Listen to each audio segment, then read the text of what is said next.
afternoon, Mikel. Hi. It's that time of week again that you love answering the first question. Fantasy football managers everywhere hanging on every single word over the next minute or so, so please tell us. I didn't see Saka training, I didn't see Calafiori training, and I didn't see Timber training. Are any of those players going to make it? We're going to do our very best to somehow have them available, but obviously it's very, very uncertain. For all three? Mm-hmm. Calafiori, first of all then, that injury, well, the incident looked pretty gruesome. Yeah. It looked bad, is it? How bad did it look? He needs some more tests. Yesterday he had some, today he's going to have some more, and from there we will know.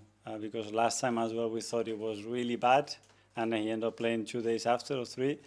So let's see how it is. But he won't make Sunday, will he? If you're still doing tests, it's too risky. Yeah, well, I said that last time it happened, but this time might be different. Saka hadn't trained, you said when you spoke before the game on Tuesday. Has he done any sort of training? Yeah, he's done a bit of training on the grass. How far we can get him to Sunday, that's a different question. We have another day, which is the good thing that this week had an extra day, but we will see. And just finally then, is Timber trained on the grass? Is he close? How close would you say he is? Yeah, Timber, again, is the first session that he could have some involvement. He's been out for a while. We expect him to be further back where he is at the moment, but again, we'll have to wait and see. Okay. We like to work as hard, don't you, on Friday to glean this information. Saliba, we know, is not going to be available. No. He's obviously played every minute, hasn't he, since the start of last season? Yeah. So, I guess you don't know fully what options you've got yet, but how do you go about filling that sort of void? Well, we have different options, players that already played there before. It's true that partnership has been very stable. As you said, he's played every single moment. He's not available. We have to find a different solution, which is something that as a team we need to be good at as well. Okay. And you talked about coming out flying. You're going to be flying on Sunday. I wondered, after maybe a slightly flatter performance but a win and off the back of a defeat, whether you've done anything different this time. Have you given them a bit of time off? Have you changed things up a bit just to look for that edge to get those wins, I guess, for Sunday against Liverpool? Yeah, obviously after the defeat with 10 men at Bournemouth, we have to pick ourselves up. I think we started the game so well. The first half was really good. It should have been very different with the scoreline. It didn't, and at the end it left you this feeling that it should have been more. They had a day off, 2 days to prepare the game like we always do, and it's a big match. We are excited about it. It's a big opportunity. We love these kind of matches at the Emirates. We know what our people is going to generate, and the team is really looking forward to it. Okay, go to Alex from the Premier League. Hi, Mikel. Hi. Fine margins can make a difference in games like this one. Yeah. What are you hoping will give your team the edge against Liverpool? Yeah, that things go our way, you know, and we play the game that we want to play, that we play with that dominance. We've done it in the past, we've done recently, and play with that belief, you know, with that belief, with that energy, and with that commitment that is necessary in a big match like this. In the summer, you said you'd heard great things from some of your players about Arne Slot. Has what you've seen from him from the start of the season confirmed everything that you heard? Yes, very good. Obviously, they are in a really good moment. They are in a great run. And you can see the touch that he's given to a team that was already very strong, but you can see his fingerprints on that team. You say the touch. What is the most dangerous thing about this Liverpool side, in your opinion? Where can they do the most damage? Well, it's a team that, you know, for 9 years has been competing at the highest level in every competition. So they know how to compete. They know how to thread you when the ball is really far, when the ball is in the outside units especially. They have the individual quality to damage you. They are good on set pieces. So it's a team that for 9 years consistently has been there. That means that they are really good at everything that they do. It will be your 6th different back-line combination of the season. I know you have key players out, but how happy are you with strength and depth? And let's not forget an incredible keeper the back as well. Yeah, well, obviously we had so much going on, especially on the back line the first few months of the season. We had to adapt to that. That's why we have as well some versatile players that has been really, really helpful. But yeah, ideally we will have other options as well and more consistency. But that's the situation that we have at the moment. Thank you. Good luck. Thank you. Alex, BBC. Hi, Mikel. Do you feel hard done by it that you've had so many injuries at this stage of the season that's maybe stopped you from playing your best football?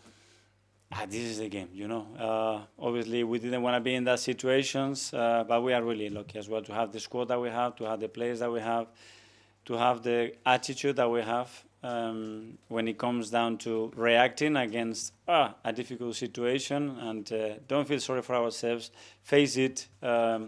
We are a team that we know how good we are as well and how difficult we can be for the opponents. And having that ruthless mentality in the team is something that I love. You mentioned the mentality there. Will this game require a different type of mentality? So many key players potentially out to try and get a result against a team like Liverpool. Yeah, but we're always going to be ourselves, you know, in the things, in the identity that we have, in the game that we want to play, in how we're going to approach the game to win it. That's certainly not going to change. Then obviously you adapt and you make certain alterations to fit the quality of the players and put the players in the biggest strength, which is what we want to do. There's been some positive moments for Miles Lewis-Skelly and Ethan Ranieri this season. Is there a possibility they could start the game on Sunday? Is it too soon for young players like that to come in? They are there, you know, they are in contention. They are always giving us the option and the possibility to start the game. Miles came on the other night and he did really well. Ethan the same. So they are first-team players. They are with us and we treat them and we value in the same way as any other player. Ian, talk to Hi, Mikel, how are Hi, you? good, thank you. With the likes of Lewis-Skelly and Ranieri, is it a case of maybe this is actually a good game for them to come in and play because the crowd will be up for the game and actually young players, as you know, you're a young player, sometimes can play without fear?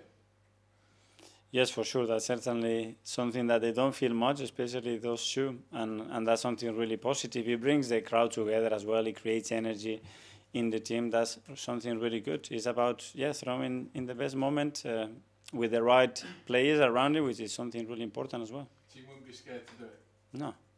Well, we did in a Champions League game the other day, so. In terms of Liverpool, you mentioned there the last 9 years they've been competing. Sometimes we don't mention them as much as Man City, but are they on a par in your eyes as being championship challengers every year as well as Man City? Yeah, for me they are one of the best teams in the last decade and certainly in the history of this Premier League because they competed against a team that was creating record after record and they were consistently. That shows a lot of relentless and winning mentality to consistently be even you at some point feel that you could not reach it. So that's a big credit to them and the way they've done it with a very clear identity. So that's something remarkable in my opinion. And last one on you, with the injuries, with the suspension, off the back of losing at Bournemouth last week, is this your biggest test for 2 or 3 seasons as Arsenal manager, or is this the sort of thing that you will absolutely relish because you can go and prove a lot of people wrong or something? I need to go on the hard drive, but I think we have very, very difficult moments or challenging moments. I don't think this is one of them. Yeah, we are so energized. You know, we play Liverpool at home. We really want to play. We have a magnificent squad. The atmosphere is going to be tremendous, and really looking forward to the game. Good luck. Thank you.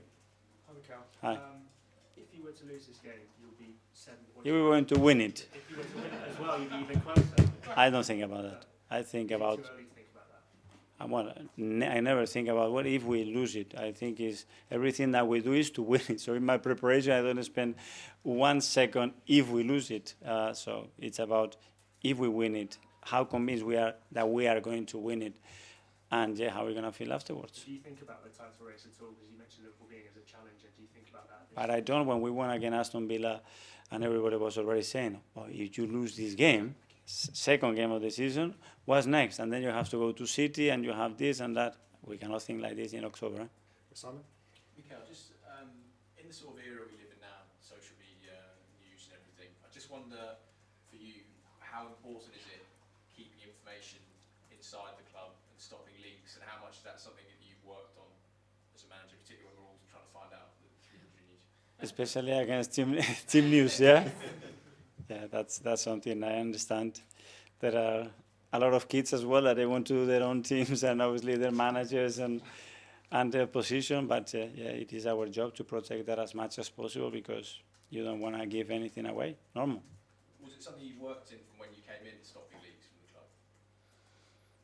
Well, I think it's a big part of our job. We have a lot of information, a lot of sensitive information, a lot of information that a lot of people wants to have and share. And it's our obligation, our duty to maintain and protect the club and the team in the best possible way. Phil at the back there. Hi. Just going back to the injuries, do you have an understanding as to why it's happened, or do you just think it's bad luck? Well, in a lot of cases, it's been very bad luck. We have certain difficult knee injuries. We have certain traumatic injuries. We have 3 injuries with the national teams. Difficult to control, but luck. I don't know why you call it luck. What happened with Ricky the other day, what happened before with Tomiyasu, it can happen, but it's about how we react to that. We're not going to change it now. And just on Slot and how he started at Liverpool, were you surprised at how well he started hit the ground running?